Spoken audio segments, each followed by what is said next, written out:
Hi friends, I am Tilak, you're watching Tech Be Unique, and today we're going to see how to insert a rupee symbol on your Microsoft Excel mobile. And if you're new to this channel, make sure to click on subscribe button below. We just quickly move on to the video. So how to insert a rupee symbol on your Microsoft Excel mobile, I just going to show in this video. So I just open a document here and just going to zoom in here. So here I just going to insert the symbol. So if you click on this insert symbol option, there is no insert symbol option present here. There is only a chart. You can insert chart, pictures, table like that.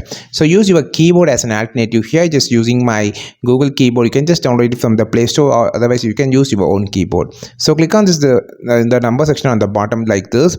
Then you just need to click on the here you can see a lot of currency symbol that there is no rupee symbol. So you click on the wrong press on the dollar symbol, you will see this pop-up. This is actually a hidden trick of the Google keyboard. So just long press it and you will see the rupee symbol. Just drag drop, and this is how you just insert the rupee symbol on your Microsoft Excel mobile. I think this video helped you a lot. Like this video, share this video, subscribe this channel. We will meet our next video with a super valuable content. This is Tilak signing off from Tech Be Unique. Have a wonderful day.